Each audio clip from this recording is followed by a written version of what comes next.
My name is Tomás Zaman, and this is my first time at a RIPE conference. I hope that at the end of this talk it won't also be my last. Jan is already sweating a bit. Don't worry, Jan, I got it.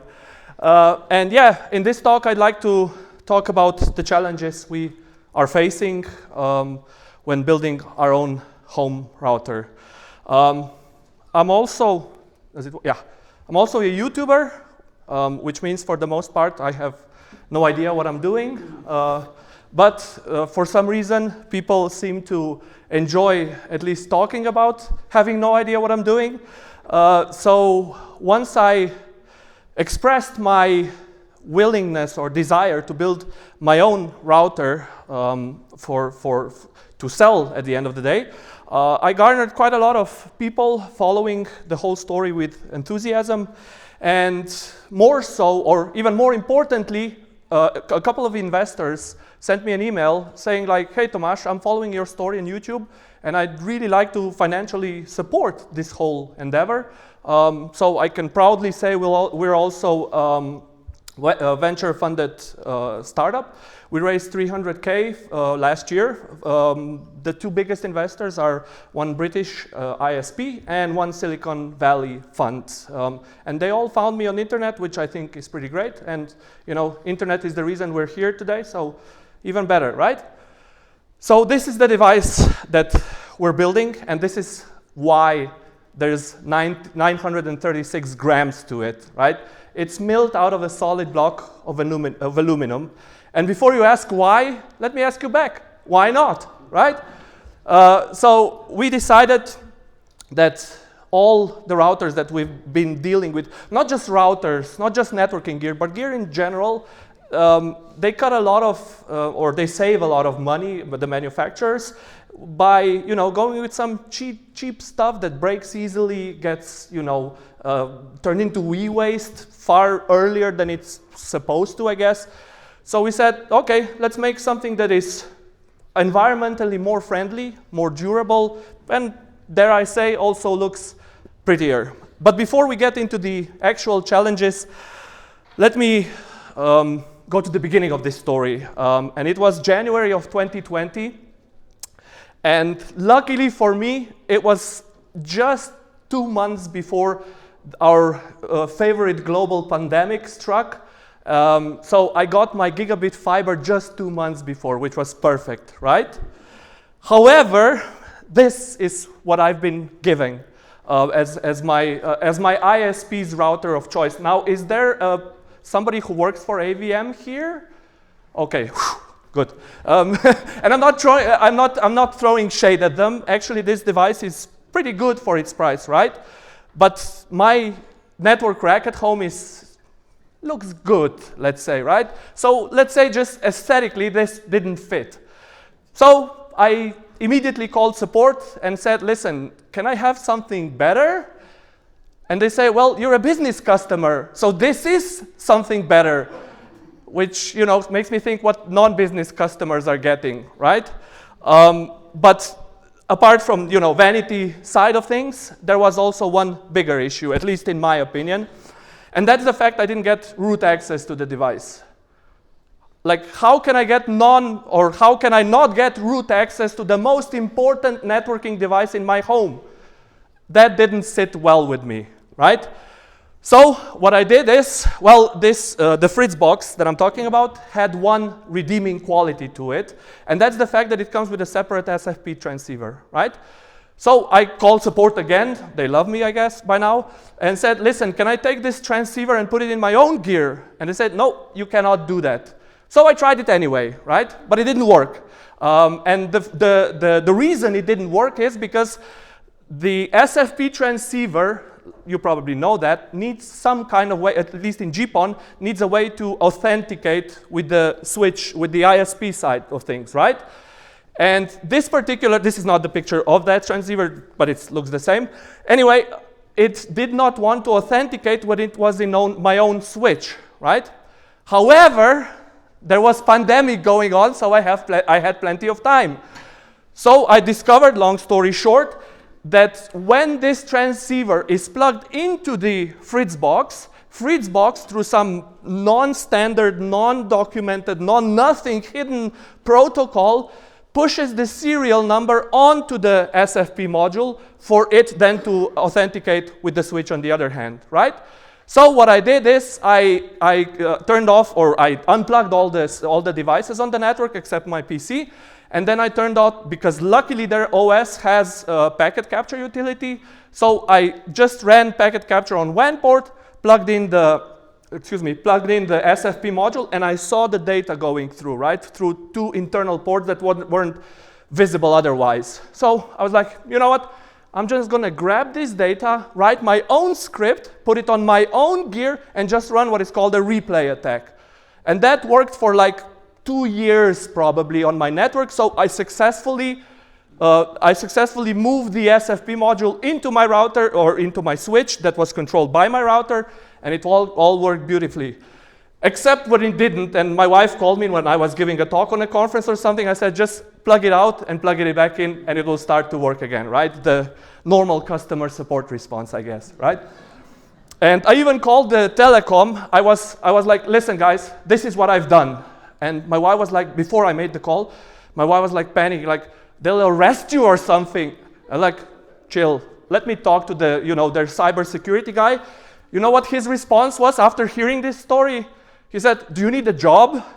And I was like, yes, I guess I did something right. Anyway, later on I discovered that fs.com sells configurable modules, SFP modules, that are one-on-one compatible with what I was given. So now I'm doing things the right way, meaning that I don't need a replay attack anymore, and I just configured like an empty SFP module with the correct serial, and everybody's happy. However, at the time I was using one of the Ubiquiti switches, and their support also pissed me off. I guess I'm easily pissed off, sorry. So I was like, okay, what they didn't do is they didn't provide a feature called IGMP snooping, which I also needed for my network. So I was like, okay, all these things don't work the way I wanted them to work, so I'll make my own router and it'll solve all these issues, right? So the first choice, once I started to look into what kind of technology we were going with, the first choice I had to make, and I keep getting asked on through my YouTube comments and the community we're building, is why didn't we go with x86? x86, when you approached Intel or AMD and say you want to buy 1,000 CPUs from them, they're going to laugh you out of the door. That's the sad reality, right? You either buy one or two in a general store with electronics, or you buy 100,000. There's no in between, right? However, vendors for ARM CPUs are more than happy to sell you any quantity, really. Plus, there's an additional reason. ARM CPUs, for the most part, have some kind of networking hardware built in, whereas x86 are, for the most part, just generic, general-purpose CPUs. So x86 was out. Once we decided we're going to go with an ARM architecture, the next choice we had to make was whether we're going to go with NXP or Marvell, the two, I would say, world-leading manufacturers of CPUs for networking purposes. And unfortunately, it is what it is. Marvell's chips are pretty much 2 times to 3 times more expensive for exactly the same amount of functionality that they offer.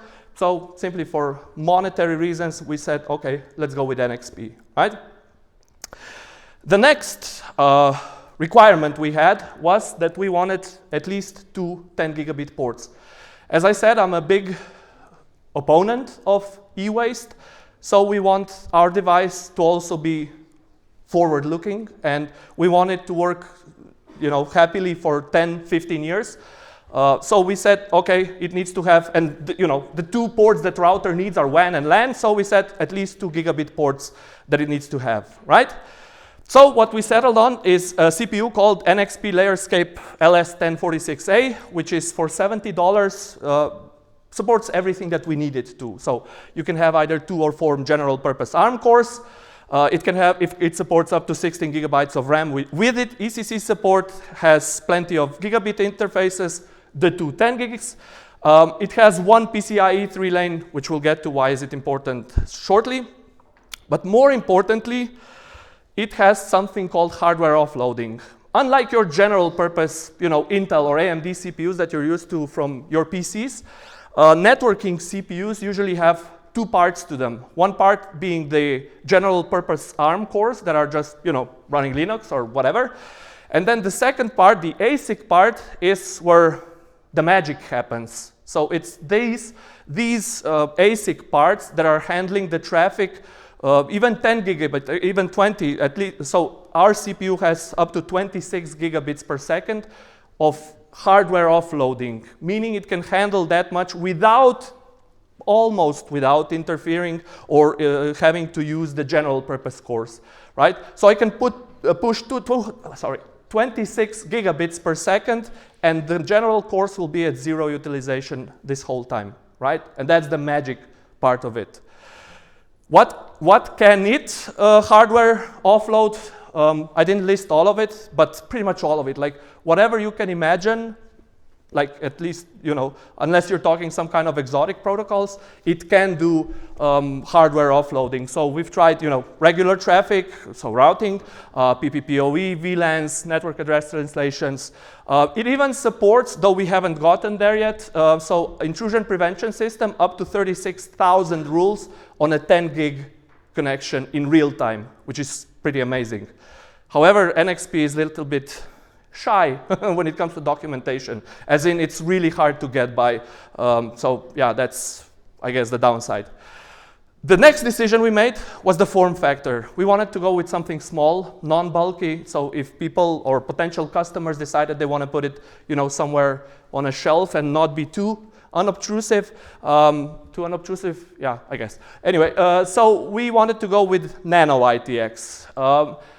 The thing is, ITX is a standard. Micro ITX is also a standard, but when you get into nano ITX, it is not a standard, despite the fact that if you Google it, you'll find a lot of documentation saying, yeah, this is how it's, but official standard does not exist at all. We even wrote to VIA, the company that used to make motherboards, you're as old as me, so you know VIA, right? We didn't get any response, so we said, okay, we're gonna go with a nano ITX-ish form factor. But with small real estate also comes a lot of limitations, right? And what we wanted to put was almost, on the PCB itself, was almost too much for the board to handle. We managed, but if we wanted to add one more thing, we would fail, basically. So the parts or the features that we wanted to put in was, as I said, so 2 SFP cages for 10 gig, 3 RJ45s for gigabit. Then people on the internets were very vocal that we shouldn't put a 12-volt barrel plug because that's outdated. Now all the cool kids use USB-C power delivery, right? So we said, okay, if the community wants USB-C power delivery, we're gonna give it to them. Apart from that, we also needed a port for a console for debugging purposes. We planned 8 gigabytes of RAM, plus additional chips for NOR, NAND, which is for bootloader and OS, and also at the same time have 2 mechanical, physical M.2 ports to support wireless, and also have a battery socket on the board.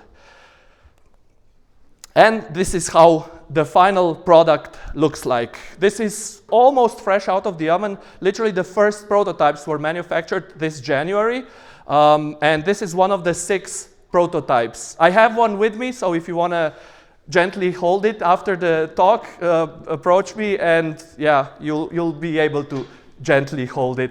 The good part is we succeeded with what's called a board bring-up. The board bring-up is a process in which you turn a board that comes out of the oven, literally like the manufacturing, that you turn it into a fully functional device, right? When you have a bare, naked board that doesn't know anything, well, it doesn't know anything. You have to program it to do something, right? And this is what the bring-up process is for. So you search for bugs. We did have plenty of them, actually, but we worked around them.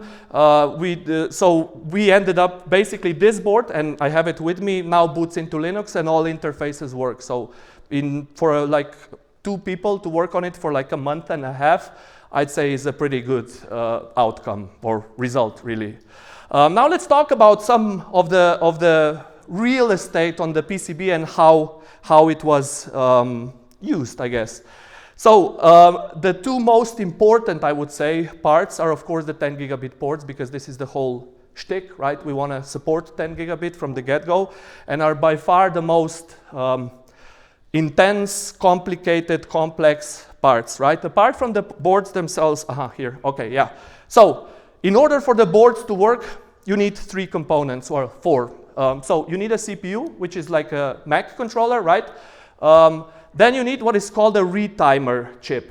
A retimer it has 2 purposes, a retimer chip. First, it fixes the eye diagram. You know what who knows what a eye diagram is? Okay, so an eye diagram is when you receive over the wire, you receive 1 bit, right? It goes from 0 to 1, right? And then when your signal is 0, it doesn't just magically turn into 1, right? It needs some time if you zoom in enough. So between 0 volts and whatever voltage the data transmission is in, it needs some time if you zoom, right? And if the flatter it is, the bigger the possibility for errors in transmission of the data, right? So, and this gets compounded or even enhanced in, when you have your wires all over and there's interference from your phones and whatnot. So you need something to make sure that the eye diagram, so that the slope is nice when it leaves the CPU and when it goes into the CPU. And this is the purpose of the retimer chip. It is a signal enhancer / polisher, but it also has a secondary, for us, I'd argue even more important function. It acts as a translator. Most CPUs today have the protocol that they use in order to talk 10 gig. 10 minutes left. Oh shit. Okay. Yeah. So I need to speed up. So yeah, anyway. So the retimer basically. Now I lost my train of thought. You owe me a drink, sir. Okay, yes. So the CPU talks in a protocol called XFI, the interface, whereas SFP modules talk through an interface called SFI, and they're not electronically the same. So you need to basically have a translator, and this is the chip. But in order for it to work at 10 gigahertz, it also needs a reference clock, which is this chip. You know how much this chip costs, retimer? $15. You know what also costs $15? A Fritzbox. Again, no shade. It needs to be cheap, right, for the telecoms to give them out so freely. So the next challenge were the RJ45s. Who knows what a PHY chip is? Okay, so in OSI networking model, you folks mostly talk about layer 3 and 4, right? TCP, IP, UDP, whatever. This is layer 1 device.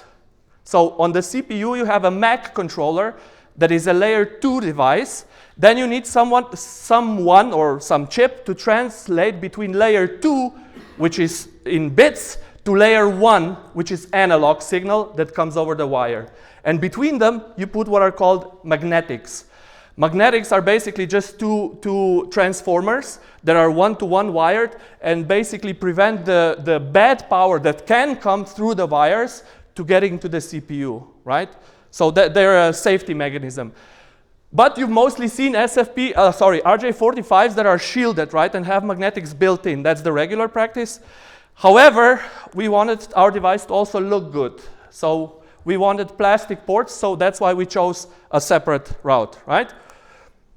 So the solution, because we were out of standoffs or out of real estate for corner holes, we used standoffs, right, to be able to mount it into the chassis. We also designed our own, as I said earlier, USB-C power delivery. This is the power delivery, and this is, you get 20 volts in, and you got push 20 volts into 5 volts, and this is 3.3 volts, right? You need all these voltages, and of course, every converter takes its own real estate, and quite a lot of it actually, right? We have 8 power supplies. So 5 volt, 3, then we have 2.2, 1.2 for 2.5 and 1.2 for memories, 1 volt for core, and 1.3 for networking, right?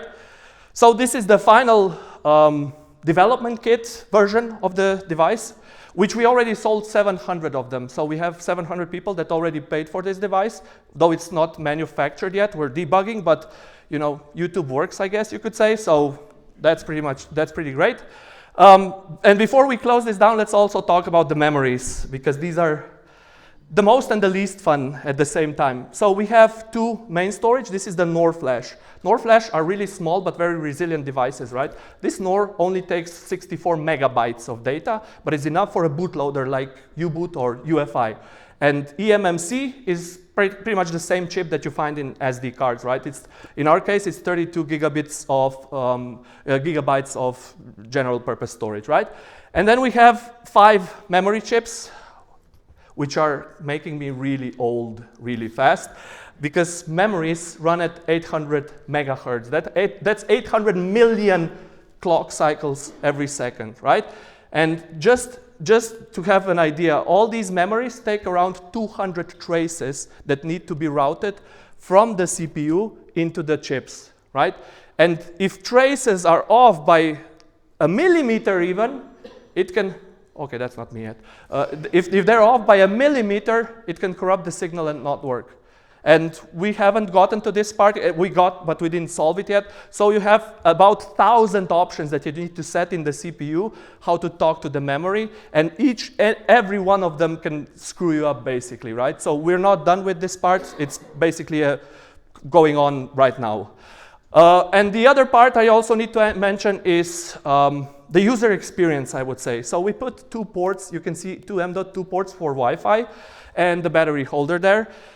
Because for us, user experience matters, and we want to make sure that it's easy for the end users to take it apart. So we made the bottom magnetic and replaced the M.2 cards and the battery, right?